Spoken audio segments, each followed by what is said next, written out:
Bienvenue sur cette nouvelle vidéo. Cette semaine, j'ai choisi de vous parler d'une histoire merveilleuse qui a eu lieu à Tumaco. J'ai déjà évoqué un célèbre miracle eucharistique sur cette chaîne et je vous invite à voir la vidéo qui lui est consacrée car des analyses scientifiques approfondies et impossibles à remettre en cause ont été réalisées à son sujet.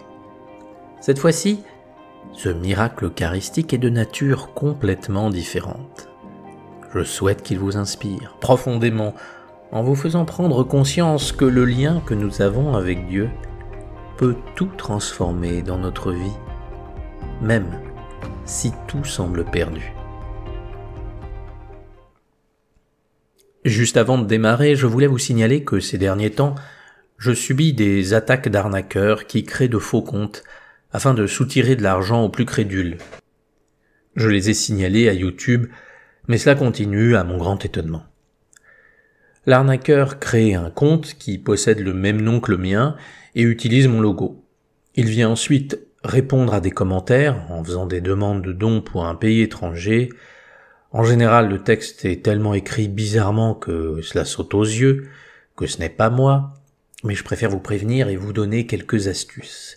Si vous avez des doutes, la première chose à faire est de regarder le profil de l'usurpateur.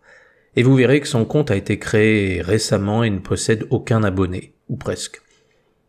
Ceci vous permet de voir que ce n'est pas mon compte.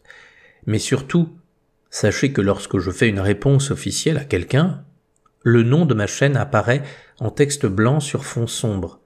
C'est la preuve que c'est bien moi qui vous réponds. Ce qui n'est pas le cas de l'arnaqueur, comme vous pouvez le voir sur cette image. De plus, je ne demanderai jamais sur des commentaires des dons d'argent à l'étranger. N'utilisez que les liens en description de la vidéo, jamais des liens en commentaire.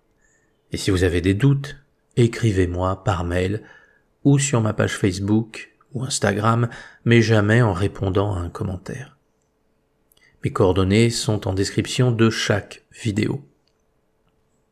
Et sachez que vous pouvez aussi signaler ces messages à YouTube. À côté de chaque commentaire, il y a une icône représentée par 3 petits points et quand vous cliquez dessus, l'option signaler vous permet de dire à YouTube que le message est une escroquerie. Voilà, j'aurais bien aimé me passer de ces précisions, mais étant donné que cela se multiplie en ce moment, je préfère vous prévenir.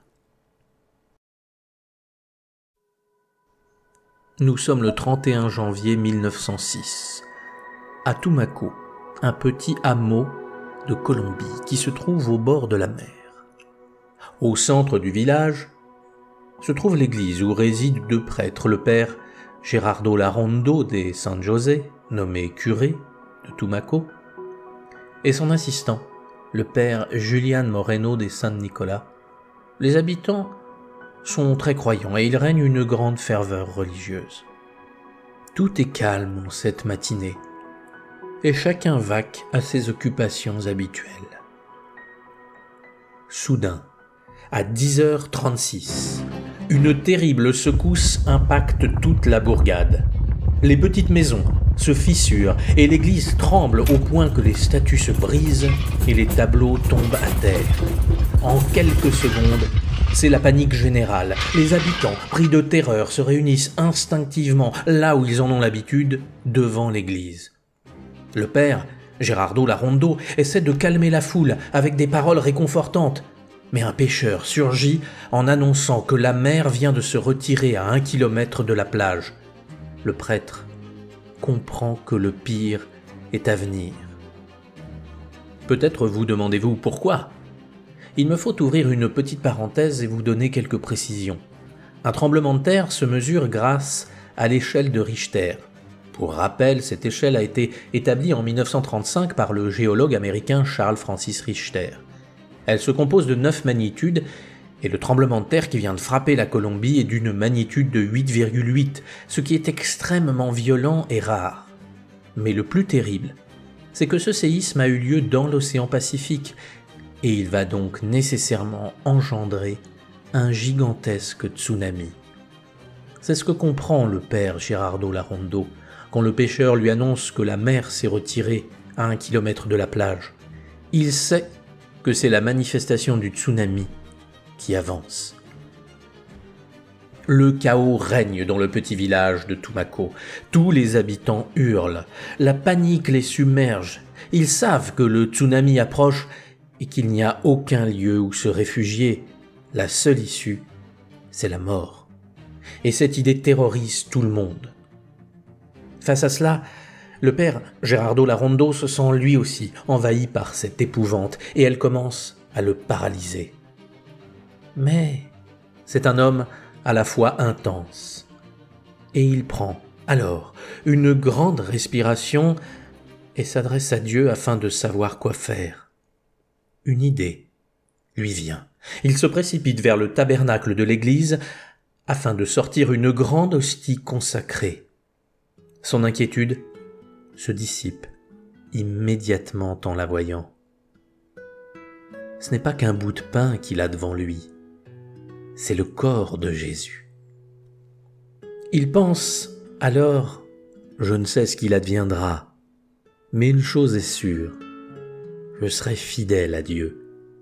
J'ai foi en son Fils et la peur ne me traversera plus. Que la volonté de Dieu s'accomplisse.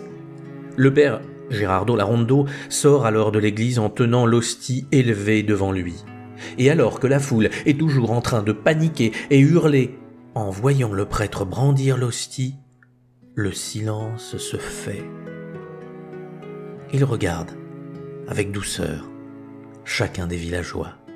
« Allez, mes enfants, allons tous à la plage et que Dieu ait pitié de nous. » La foule auparavant, submergée par la peur, est désormais animée d'un courage inexplicable et, sans hésitation, le petit groupe se met à suivre le prêtre dans un grand calme. Arrivés sur la plage, les paroissiens se mettent à prier. Le père Larondo se place devant eux et aperçoit au loin le terrifiant mur d'eau avançant à grande vitesse. Malgré la menace approchant, le petit groupe regarde le prêtre avec sérénité. Pourtant, la masse colossale d'eau galope comme un troupeau en furie, dévastant tout sur son passage. Chacun voit le tsunami de plus en plus massif, grossissant et s'apprêtant à les dévorer. Au moment où la vague arrive, le père Larondo lève d'une main ferme et d'un cœur plein de foi la sainte hostie à la vue de tous et trace avec elle, dans l'espace, le signe de la croix. L'immense vague qui menaçait de détruire le village de Tumaco s'arrête soudain, comme bloquée par une force invisible supérieure. L'énorme montagne d'eau commence un mouvement de recul pour disparaître au large et la mer retrouve alors son niveau ordinaire et son équilibre naturel. Le temps semble s'être figé. Plus personne ne bouge, tout le monde regarde le père Larondo, tenant le corps du Christ au-dessus de sa tête. L'impossible s'est produit. On entend alors une personne qui crie « C'est un miracle !» et tous les habitants reprennent en chœur la phrase. Le père Larondo, suivi de la foule, repart alors vers l'église. Il dépose l'hostie miraculeuse dans un ostensoir afin que chacun puisse la prier. Tout le village se met alors à chanter. L'après-midi s'écoule, mais personne ne veut quitter l'église et tout le monde continue à rendre grâce. De nombreuses prières furent récitées, mais ce fut le psaume 145 qui, paraît-il, fut le plus répété. En voici un extrait. « L'Éternel est grand et très digne de louange, et sa grandeur est insondable. Que chaque génération célèbre tes œuvres et publie tes hauts faits. Je dirai la splendeur glorieuse de ta majesté, je chanterai tes merveilles. On parlera de ta puissance redoutable et je raconterai ta grandeur. Qu'on proclame le souvenir de ton immense bonté et qu'on célèbre ta justice.